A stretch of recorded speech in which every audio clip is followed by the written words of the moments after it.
अस्सलाम नाज़रीन, समाज प्रोग्राम में मैं तवाजी मेज़बान फराज शेख। नाज़रीन, अॼु असां पंहिंजे प्रोग्राम में ॾियारी जे सूरत हाल जे हवाले सां ॻाल्हि ॿोल कंदासीं। इन हवाले सां जिन महिमाननि खे अॼु असां पंहिंजी दावत ॾिनी आहे उहे आहिनि मुस्तफ़ा बलोच साहब, पाण सिविल सोसाइटी एक्टिविस्ट आहिनि, आकाश मला साहब वाइस चेयरमैन जस्कम आहिनि, डॉक्टर दिलीप दोस्तानी पाण समाजी अॻवान आहिनि। तव्हां महिमाननि खे समाज प्रोग्राम में भली कार चइजे थो। मुस्तफ़ा साहब, ॾियारी में जेको हिन वक़्तु सूरत हाल आहे उनखे तव्हां कीअं था ॾिसो? हिन वक़्तु जेका सूरत हाल आहे उहा ॾाढी गंभीर ऐं ख़तरनाक आहे। उन जा ॿ वॾा पहलू आहिनि। हिकिड़ो पहलू त इहो त जेको फौजी पंहिंजो पुलिस जो जेको ऑपरेशन पियो थिए, जंहिंमें पुलिस ऐं जेकी फोर्सिस मौजूदु आहिनि हुते, इहो थिए पियो हिकिड़े पासे ऑपरेशन। हाणे अवां ॾिसो त हिनखे 8 ॾींहं थी विया। पोएं फ्राइडे ते इहो ऑपरेशन शुरू थियो, जंहिंखे चयो वियो त इहो हिकिड़े ॾींहं जी कार्रवाई आहे। उहा अञा ताईं फ्राइडे ते हले पियो ऐं अञा ताईं हिननि को बि एॾो वॾो रिज़ल्ट कोन ॾिनो आहे। हिकिड़ो त इहो मसइलो आहे। ॿियो इहो मसइलो इहो त जेकॾहिं अवां ऑपरेशन करियो पिया टारगेटेड, त 16 लख माण्हू छो मैसूर आहिनि? उन्हनि जी पाणी छो बंदि आहे? उन्हनि जो बिजली छो बंदि आहे? उन्हनि जा जेका दवाऊं किथे छो बंदि आहिनि? दुनिया जे अंदरि कंफ्लिक्ट थियनि था, दुनिया जे अंदरि तज़ाद तनाज़ा वॾा थियनि था। दुनिया में तव्हां ॾिसो त जिते बि ऑपरेशन थिए थो, जिते बि इन क़िस्म जा झेड़ा थियनि था। ऐं तव्हांखे मिसाल ॾियां फ़लस्तीन जो। फ़लस्तीन इसराइल जे ॿारनि, इसराइल जे टैंकनि फ़लस्तीन जे ॿारनि खे कुचलियो, पर एम्बुलेंस सर्विस बंदि न थी, रिलीफ सर्विसिस बंदि न थियूं, साफ़ियनि खे हुते रोकियो न वियो। इवन तव्हां सर्बियन जेके आहिनि से बोसिना माण्हुनि जो जेनोसाइड की, उनजी नस्ल कशी कई, पर उन्हनि बि एम्बुलेंस सर्विस बंदि नाहे कई। ही कहिड़े क़िस्म जो ऑपरेशन आहे जंहिंमें जेकी एरिया तव्हांजे कंट्रोल आहिनि, मिसाल तव्हांजो नवालेन में कंट्रोल आहे, तव्हांजो कुंभारवाला ते कंट्रोल आहे, तव्हांजो कलाकोट जे ओरिएं हिसे ते कंट्रोल आहे, उते पाणी छो बंदि आहे? उते बिजली छो बंदि आहे? उते माण्हू मैसूर छो आहिनि? उते जेको घरां निकिरे थो उनखे गोली छो पई हणी वञे? उते त का मज़ामत कोन्हे, का रेज़िस्ट कोन्हे।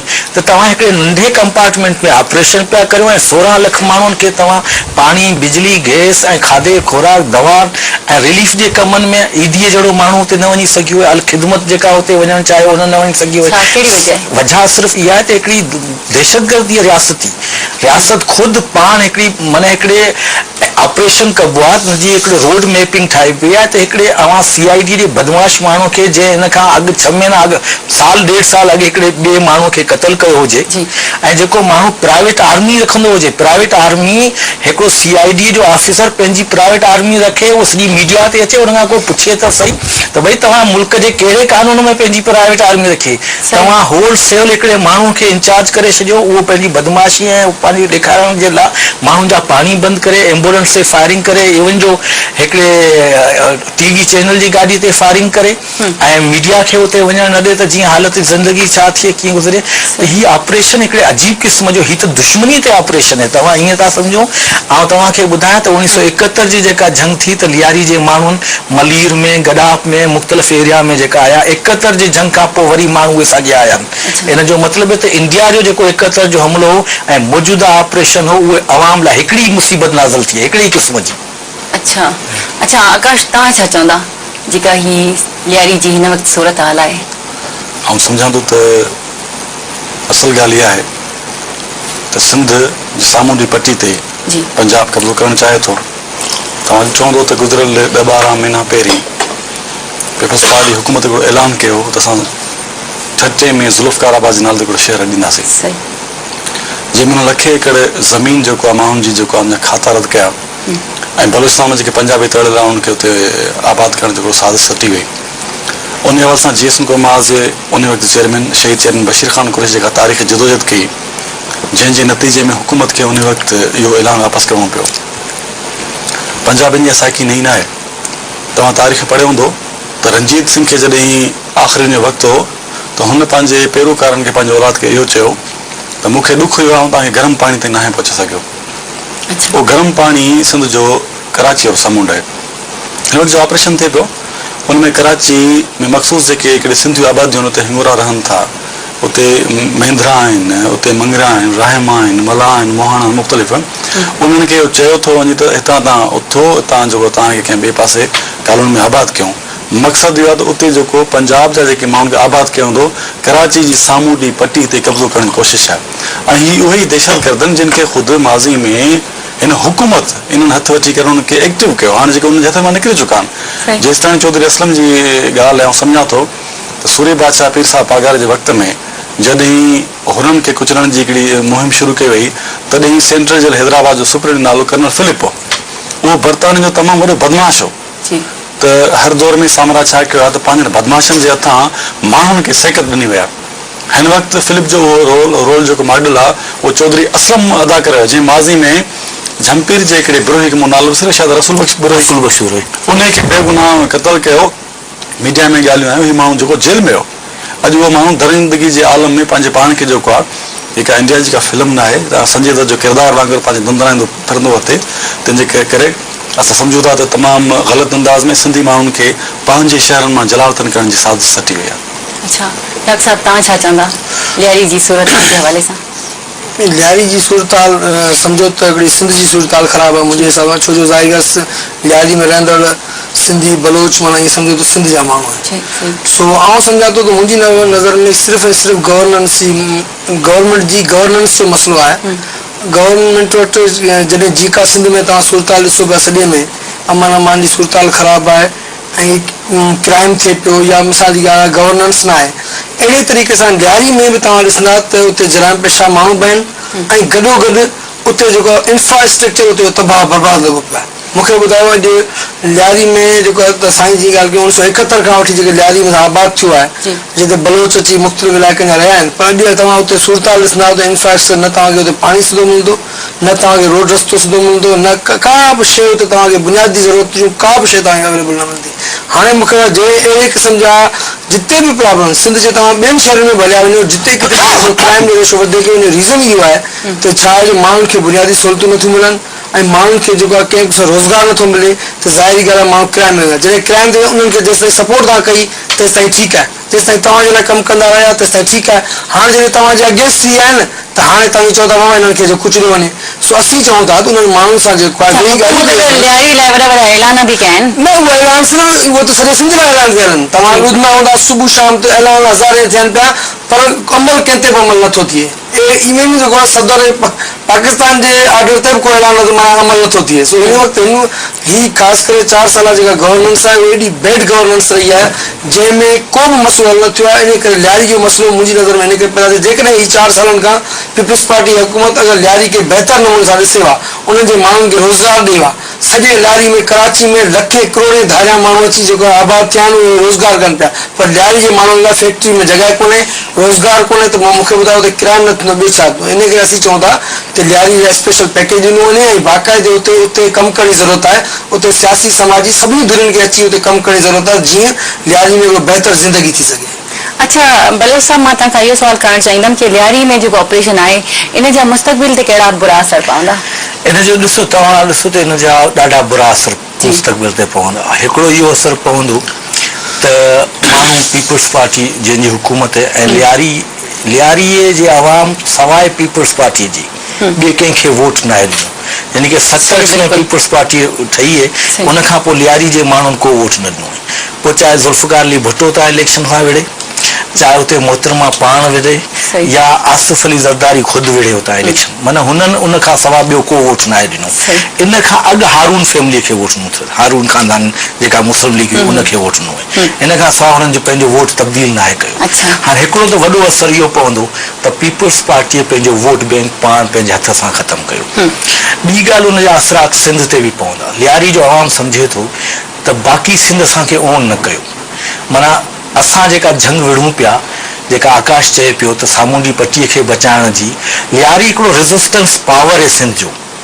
सिंध कराची खे अलहदा सूबो ठाहिण जी ॻाल्हियूं पियूं हलनि ऐं जेके सूबो ठाहिण हलनि पियूं उहे जेका उनजे पसे पर्दा कुवतियूं आहिनि उहे हेड़ो मौजूदा हुकूमत जा भाङे वाहिवारनि हुकूमत जो हिसो आहिनि उन्हनि जे चवण ते पंहिंजी रेज़िस्टेंस कुवत खे तबाह करणु तव्हां अंदाज़ो करियो मिसाल जे करे लियारी आईंदा रेज़िस्ट न कंदी सिंध जे इशूअ ते जेकॾहिं न करे मलीर जेकॾहिं रेज़िस्ट न करे त पोइ सचल ॻोठ ऐं चकरा ॻोठ खे त ख़ाली करण में 2 कलाक लॻंदा त सिंध हिकिड़े वॾे क्राइसिस मां गुज़रंदी ऐं सिंधी गुज़री रही आहे सिंधी अवाम खे इन ॻाल्हि खे ॾिसो पहिरीं हिननि छा कयो हिननि बलोच ऐं कच्छी जहिड़ा पैदा कया, तज़ाद पैदा कया, ऐं जेका कच्छी राब्ता कौंसिल आहे उन जे पोयां वो साॻी सियासी जमायत जेका हिन ऑपरेशन जो हिसो पई आहे। कच्छी राब्ता कौंसिल खां अलावा जेका कच्छी हिंगोरा मंदर जेका साईं ॿुधाए पियो पब्लिक खे, उहा पीसफुल पब्लिक आहे। आउं खे ॿुधायां त इवन अमन कमेटी जे अंदरि कच्छी शामिल आहिनि जंहिंजे सर जी क़ीमत लॻाई वई आहे। पर ॻाल्हि सिर्फ़ु छा आहे त पहिरीं सिंधी बलोच तज़ाद उते पैदा कयो वियो, इन ई सियासी पार्टीअ इन उन जी पुश्तपनाही कई ऐं हुकूमत जा ख़ासि अहम माण्हू वफ़ाक़ी वज़ीर उनजो सॼो उन कॉन्स्पिरेसी जो हिसो आहे। नतीजो छा थियो जो सिंधी ऐं बलोच तज़ाद जे करे शायदि इंटीरियर सिंध जा जेके सियासी पार्टियूं या ॿिया धुरियूं हुयूं उन इशू खे ऑन न कयो। हाणे हिकिड़ी वॾी रेज़िस्टेंस पावर जेका कराचीअ जे बका जी पहिरीं दीवार हुई, जंग विड़ी पे, उहा इन ख़्याल में अचे पई त बाक़ी सिंध असांखे छो ऑन न कयो, छो जो का सिंध जे अंदरि मूवमेंट न आहे। मुस्तक़बिल में हिकिड़ो वॾो असरु इहो पवण जो ख़र्चो आहे।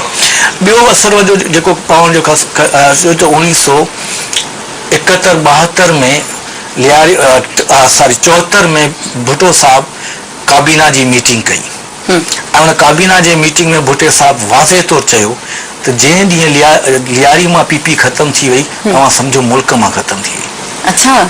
ऐं भुट्टे साहब जा लफ़्ज़ तव्हां भले कंहिं उन जे ट्यूब ते लॻल उहा छा ऐं उन में तव्हांखे आर्गूमेंट ॾींदासीं त जेकॾहिं लियारी मां पीपी ख़तम थी वई, अॼु लियारी मां पीपी वॉश आउट थी वई। आउं नथो सम्झां त पीपीअ जो का बि अहिड़ी 4 बदमाश विहारे इलेक्शन खे मतिलबु उहो करे शायदि को सीट खणनि त ॿी ॻाल्हि आहे। जेकॾहिं वाक़ई फेयर एंड फ्री इलेक्शन थी, आउं चैलेंज थो करियां त चाहे पीपीअ जो को बि माण्हू बीहे लियारीअ में, जेकॾहिं उहो खटे वियो हिन वक़्तु जेका सूरत हाल आहे, ठीकु आहे, इन जो मतिलबु आहे त ख़ुदि पीपल्स पार्टीअ पंहिंजे किले खे पाण टोड़ियो आहे। ऐं छाजे लाइ टोड़ियो? सिर्फ़ु 6 महीननि जी हुकूमत लाइ। छो जो जेका हाणे इत्तेहादी धुर हुई उन 3 मुतालबा कया ऐं सिंध जो बाक़ी अवाम बि ख़ुशि न थिए। छो जो 3 मुतालबनि में छा हो? पहिरियों मुतालबो त लियारी ते ऑपरेशन कजे ऐं अमन कमेटी खे ख़तमु कजे, उहो पूरो कयो। ॿियो इदारो इहो हो त मक़ामी इदारनि जी चूंड कजे। हाणे मां ॾिसो त मक़ामी इदारनि जी चूंड जो ऐलान थींदो। टियों हो त कराची हैदराबाद खे साॻी पोज़ीशन ते लाइजे। ठीकु आहे, ये 3 बुनियादी मसइलनि ते हुकूमत सरेंडर कयो आहे सिर्फ़ु वज़ीर आज़म जी सपोर्ट हासिल करण लाइ, छो जो वज़ीर आज़म खे सज़ा थी ऐं उन जे बचाव जे लाइ हिन पंहिंजे वॾे में वॾे किले खे तबाह कयो ऐं न सिर्फ़ु उहो पीपीअ जो पर सॼी सिंध खे हिन जो नुक़सानु आहे। सिंध जूं ॿियूं जमायतूं इन वॾे नुक़सान जो अज़ालो कनि ऐं हिन जदोजहद खे पंहिंजी जदोजहद सम्झी उन जी सपोर्ट कनि। अदरवाइज़ ही हिकिड़ी वॾे सिंध जे क्राइसिस जो हिकिड़ो हिसो आहे। ठीकु आहे नाज़रीन, ब्रेक जो टाइम थी वियो आहे, वठूं था शॉर्ट ब्रेक।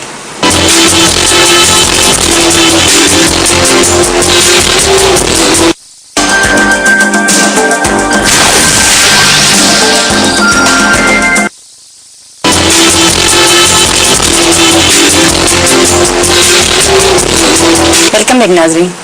आकाश, तव्हां छा था सम्झो सिंध जी सियासत ते लियारी जे मामले खां पोइ कहिड़ो असरु पवंदो? आउं सम्झां थो त असल ॻाल्हि इहा आहे त माज़ी में पीर साहब वग़ैरह जा बयान असांजा गुज़रिया त कराची खे विफ़ाक़ हवाले करण जी साज़िश आहे मुख़्तलिफ़ तरीक़नि सां। हाणे मिसाल तौर बदनमिनी फ़क़ति कराची जे इन इलाइक़े में न आहे।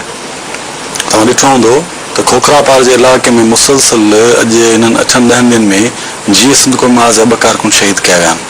कराची जे मुख़्तलिफ़ सिंधी इलाइक़नि में उते जेको दहशतगर्द सरेआम जेको चकरा ॻोठ जे कहिड़ा बि उते हुजे उते हथियारनि जी नुमाइश कनि था, माण्हुनि जो जीवण जंजाल करे छॾियो आहे। इन कराची मां माज़ी में नेटू या कंटेनर गुम थिया आहिनि।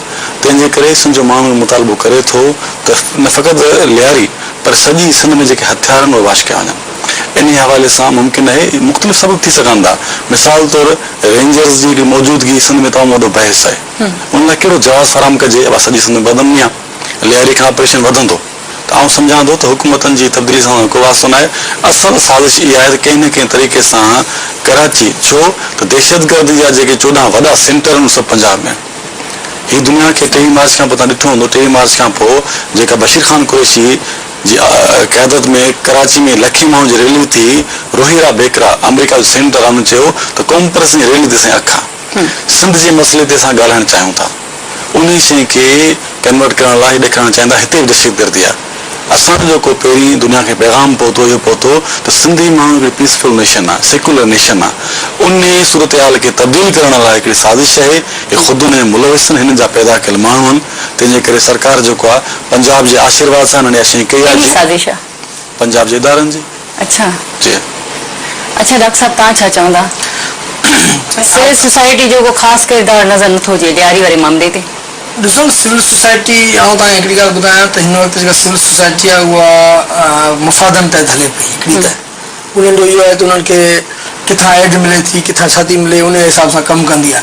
तव्हां ॾिसो हींअर लास्ट टाइम 5-7 इशू अहिड़ा थिया आहिनि जंहिंमें मिसाल जी ॻाल्हि आहे मज़हबी मतभेद जो वधी वियो आहे उन में बि तव्हां ॾिठो त कंहिं क़िस्म जो सिविल सोसाइटी जो किरदारु असांखे नज़र कोन आयो। अदीब दानेश्वर जेकॾहिं गुम हुआ हींअर ॾियारी वारे मसइले ते बि अदीब दानेश्वर वग़ैरह सभु गुम आहिनि छो जो उहे ज़ाती मुफ़ादनि ते ईंदा आहिनि। जॾहिं उन्हनि खे पंहिंजा मुफ़ाद हूंदा आहिनि त पोइ उहे रैलियूं कढंदा उहे जुलूस बि कढंदा जॾहिं उन्हनि जा मुफ़ाद न हूंदा त उहे चुप करे वेठा हूंदा आहिनि। इहे शुरू खां उन्हनि जी स्ट्रेटजी हाणे ॿी ॻाल्हि इहा रही त हाणे एक्चुअली असांखे पहिरीं पंहिंजे घर खे बि ॾिसणु खपे त मिसाल जी ॻाल्हि असां ख़ासि करे इहो मूं महसूसु कयो आहे त हर मामले ते असां ॿिए खे ॾींदा आहियूं ॾोही दादा फलाणो जेको आहे उहो ॾोही आहे पर असुल में असांखे पंहिंजे घर खे बि सेट करणु खपे ताकी वाक़ई जेकॾहिं असांजे घर में का कोताही आहे असां में का कोताही आहे त असांखे उनखे बि दुरुस्त करणु खपे।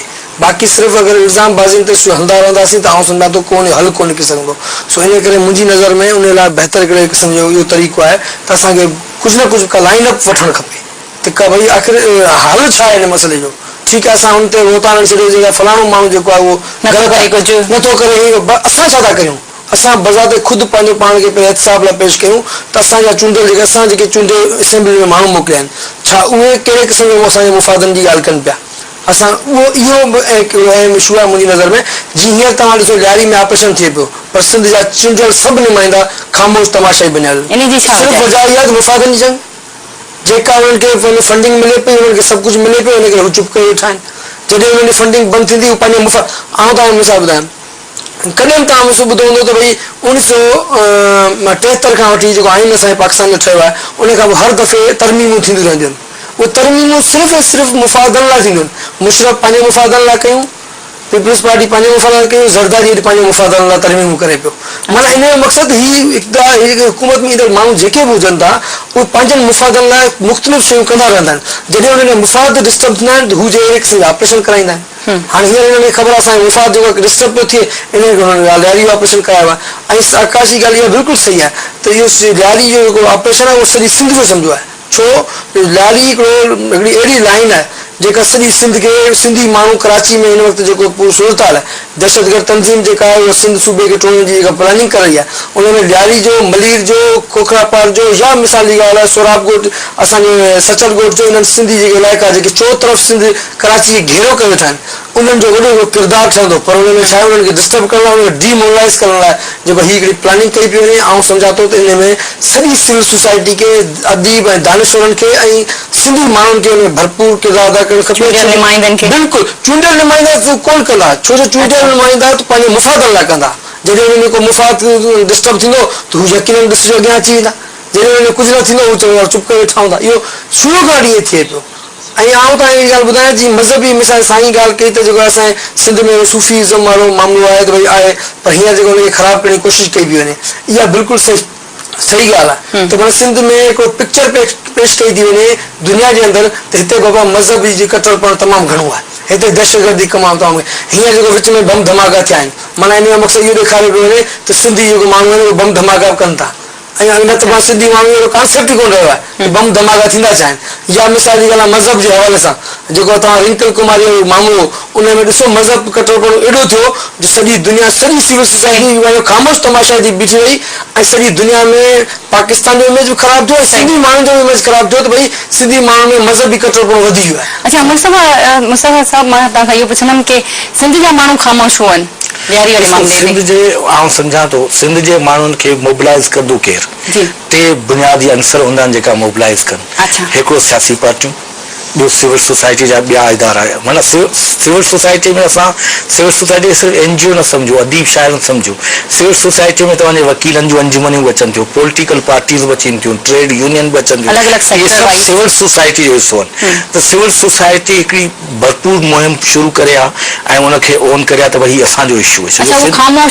उहे ख़ामोश इन लाइ जो हुननि उन इशू खे तव्हां जेका लियारी वारनि जी शिकायत आहे न उहा ॾाढी जाइज़ आहे त हुननि असांजे इशू खे ओन न कयो। हाँ जॾहिं तव्हां ओन नथा करियो, तव्हां जॾहिं उन इशू खे पंहिंजो इशू सम्झो नथा, ॾिसो इहा अवेयरनेस जी घटिताई आहे। मिसाल सिंध में कालाबाग डैम आहे, कालाबाग डैम ते वॾी अवेयरनेस आहे। तव्हां हिकिड़े ॿार खां पुछो कालाबाग डैम खपे, हू चवंदो न, ठीक है।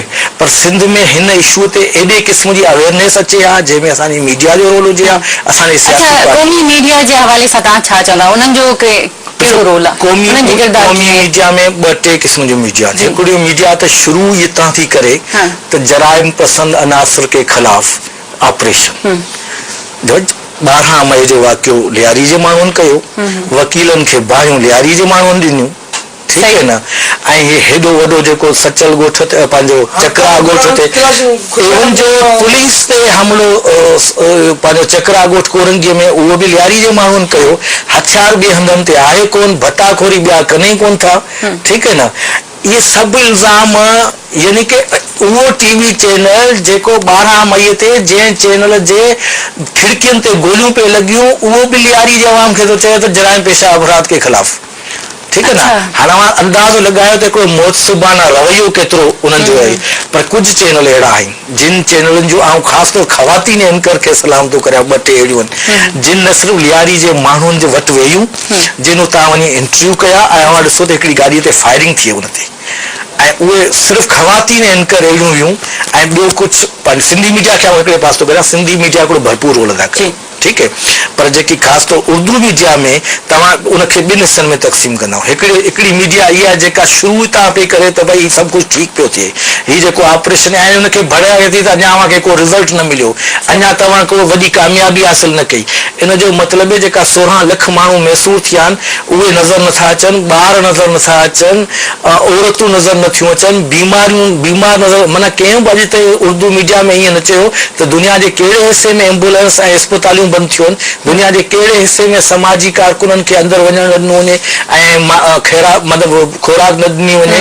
इहे इशू तव्हां बेक रखी तव्हां सिर्फ़ु जराइम पेशा अफ़राद और उनकी कामयाबी अभी नज़र नहीं आ रही है। तॾहिं तव्हांजो एॾो मुतसिबाना रवैयो हूंदो, जॾहिं तव्हांजो एॾो रवैयो हुजे ऐं ॿिए पासे जिन अव्हांखे मारूं कजो, अव्हांजा साफ़ी क़तल कया, हुन में हिकिड़ो माण्हू त ॿुधायो जेकी चैनल अॼु ॻाल्हि नथा कनि, उन्हनि जा जेका साफ़ी हुआ जिन जे लाइ रड़ियूं कयूं पाण इन्हनि चैनलनि, उहे ॿुधाए त इन्हनि मां कहिड़ो साफ़ी हो जिन खे लियारी जे माण्हुनि क़तल कयो। सही, त हिकिड़ो नेगेटिव रोल आहे पूरो उन जे अंदरि। पर उन सां गॾोगॾु कुझु मूं तव्हांखे ॿुधायो चैनल्स ऐं लेडीज़ एंकर उन्हनि हिकिड़ो मस्बत रोल अदा कयो। ऐं अवां ॾिठो कल्ह हिकिड़ी पंहिंजे मीडिया जे वेन ते पुलिस फायरिंग कई आहे, ठीक है ना। हाणे अवां अंदाज़ो लगायो त जिते यानी कि तव्हां ॾिसो इसराइल शक्तिला कहिड़ियूं कैंपियूं हुयूं, उन्हनि ते फायरिंग कई पर हुन साफ़ियुनि खे न पियो रोकियो। कश्मीर में जारियत हली, हुननि कॾहिं बि फलाही इदारनि खे, रेस्क्यू ऑपरेशन खे, एम्बुलेंस खे, जर्नलिस्ट खे न रोकियो। ही दुनिया जो अनोखो ऐं उन में वरी इहो मीडिया हिकिड़ो रोल अदा करे, जेका उहो हिमत आहे हुननि खे इनकरेज करे त अव्हां अञा ताईं को रिज़ल्ट न ॾिनो आहे ऐं हिकिड़े बदमाश माण्हू खे हीरो करे पेश करे हुन जा जेका पिक्चर्स ॾे, त अव्हां अंदाज़ो लॻायो त हीअ मीडिया छा पई चाहे उन हवाले सां। सही।